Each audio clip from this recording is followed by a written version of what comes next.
I remember when me and my friends were first starting to learn how to code in C, we would compile our code and run our code, and we loved when we would get compiler warnings.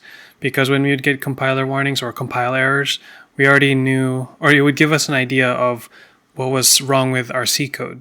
But the error that we hated the most was something called segmentation fault error. So we would compile our program and everything seemed fine, and then we would run our program, and then we would run into this segmentation fault error. And what was annoying about it was we didn't have any clue on what could be causing that error. And I assume this is why you clicked on this video, because you're running into this error too, or you have run into it in the past, and you want some help on how to debug this kind of issue. So in this video, I'm going to go over 3 common reasons that people run into this issue, and also give you some ideas on how you can go about debugging this in your program if you're running into it right now. So my name's Henrik, and I'm here to help you learn the foundations of software development. And I do have a free guide for you called my High IQ Software Checklist Guide. And it's a checklist that you can download for free. And it just gives you some high IQ principles that you can use to audit your code base, or your programs. So you can download that in the link in the description. Okay, so here's segflow.c. It's just a simple program that's kind of like a sandbox program just to show you what conditions can cause a seg fault error or segmentation fault error. And we have a recursive function here, and we have 3 case studies. So one case study is we're going to have a pointer, and then we're going to uninitialize it and then try to dereference it, and that will cause a segmentation fault. So that's case study 1. Case study 2 is when we go out of bounds. So we're going through this array here, we're iterating through it, and then we go out of bounds, and that causes a segmentation fault error. And then case study 3 is there's a recursive function, and then it just keeps calling itself, and then there's a Stack Overflow. So I'm going to go over these case studies. Okay, so the first thing when I was in college, what I noticed was when we run the program, I noticed that you can still do printf statements. And that was the first thing that I learned on how to go about debugging what's going on. And what I found was I can do like printf here in the beginning, and it's printing here. So that means the program is still good at this point. And then I would go through some lines of code that I was suspicious about. And then I would put some printf statements over here. So here in this part, I wrapped the suspicious code with printf statements. So I want to see if my program gets to these printf statements. So I run this program, and then here we can see that this printf statement is there, obviously, and then this printf statement is there, and then the segmentation fault error happens. So that means we have this printf statement, and then we have this printf statement here. It was never executed. So we know that the issue is somewhere between lines 17 and 18. And this is when I didn't really know how to code yet, so I'm still learning how to code. So if this was me when I was like a beginner, when I was first starting off, I would put a printf statement here. And you can write anything that you want. You can just say after setting ptr to null, and then just run the program again and see if this printf statement happens. So I had no clue, like if I was a beginner, I would have no clue if this is legal or not, or if this is some error. So let's run that. And then here we see the testing pointer initialization after setting pointer to null. So that means up until line 17, the program is still working fine. And then the segmentation fault happens. And then I know because this printf statement was never executed, I know that this is causing the issue. So one thing that I used to do was I would comment out the suspicious line of code and then run it again. And then I would check the console to see if this printf statement was executed. So it was executed. There was no segmentation fault. So I know that this line here is causing a segmentation fault. So that would give me a big clue on what's going on. And so I would look at this line and see what's wrong with doing this. What's wrong with setting the dereferencing pointer to 42? But of course, because you watch a video like this, then you know it's because you're dereferencing a pointer that has not been allocated. There's no initialization that was done for this pointer. So what we need to do is we need to initialize it. A simple way of initializing this is we can create another variable called a. We can set it to 9 or something. And then we can set the address of that new variable that we created, A, and then you can get that address and store it in PTR, and then when we dereference it, we set it to 42, there should be no problem after that. So probably when I was a beginner, I would look at the professor's code and sample code, and then I would see, oh, he usually set some address, the address of a variable to the pointer. So we can try this and see if this will fix it. Okay, so we're at the beginning, and then it says testing one testing pointer initialization after setting pointer to null, and then success. Bug 1 was fixed. Pointer was successfully written. So that means I was able to fix, so this line of code here, there was no problem with it. The compiler or the program was happy with it. So that means this really fixed the issue. So I can remove this printf statement, and now I can move on to the next one. So case study 2 is when we're accessing an index that is outside the bounds of the array. So we have a scores array here which has 5 elements, and we're accessing one of the elements of scores. And if we dereference pointer, it's going to be 42. And then if that means we're accessing the 42nd or the 43rd element of scores. So if we run this one, and it's accessing a index that's outside of the array, that's known as undefined behavior. So in C, we don't really know what's going to happen there. A lot of times what happens is a segmentation fault error. So we'll put this printf statement here saying that the index was accessed safely.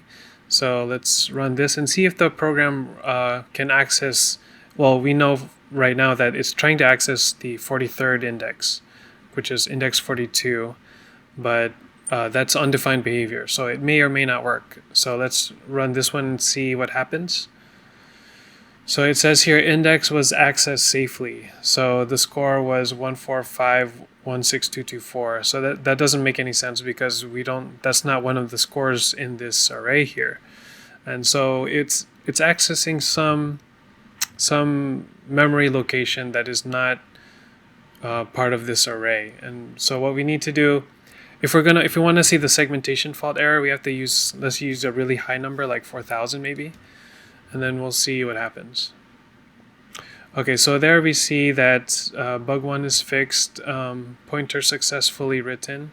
So it's able to get to this part, and then it cannot print score. But let's put a printf statement above scores to make sure that this line of code is okay. Okay, it's able to get to that part of the code, but for some reason there's a segmentation fault. Because it's not printing this printf statement, there's probably something going on right here. So the suspect is with this line of code over here. So what I've done in the past is I've often modified the printf statement to also include the index that I'm trying to get from this array. So I'll say score is this, but what I would also do is index and then %d. Okay, so hopefully this will tell me what the index is because I separated out those two. Okay, so index is 4,000. So usually when I was running into an issue with an out of bounds index, I would see the index and I would think, oh, what? 4,000? I don't have 4,000 elements in this array, so I need to change it. So I'm going to change this to 4 instead, and then run the code again. Okay, so now index is 4, and I was able to fix a bug in my code. Say I was coding and I found out what the issue was, and I made sure that the index was a valid index.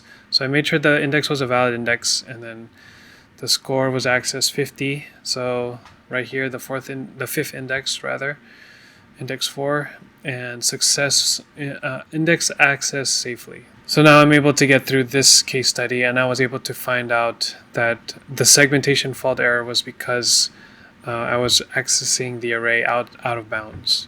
So the third case is a Stack Overflow issue, usually with recursive functions, and there's infinite recursion happening. And then we run this one, and then there's a segmentation fault. This is the only statement that's after this success, so this is probably where the issue is happening.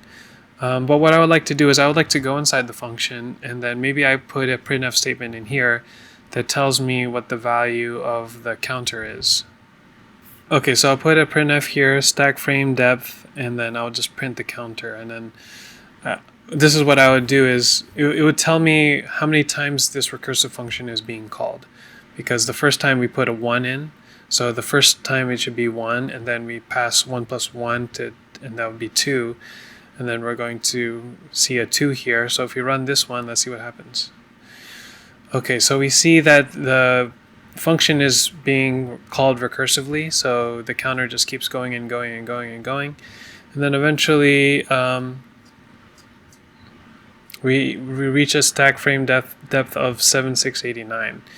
So if you're not familiar with stack, what happens is whenever you call a function, a stack frame is pushed onto memory, and so we're allocating some memory for this function call. So if you have a recursive function, if you have a function that's calling itself, you're gonna keep adding onto the stack.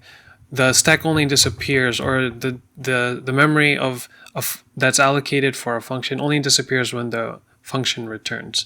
So for example, if I didn't call this, when I call this recursive trap, and then I call it once, and when it returns, the memory that I allocated for the stack is released. So, but what happens is if you recursively call it, if I call it another function, then that original stack, we'll call it stack 1.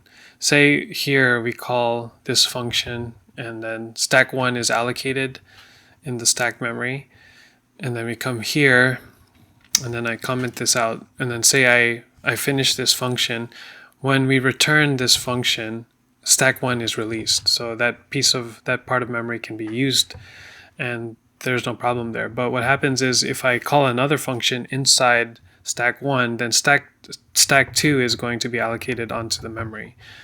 And so basically the memory is just going to keep growing and growing, the stack memory, and it cannot keep growing infinitely. If it keeps growing and growing and growing, you're going to see this issue here, and it's saying, okay, that's too many, that's too much, I'm allocating too many stack frames here.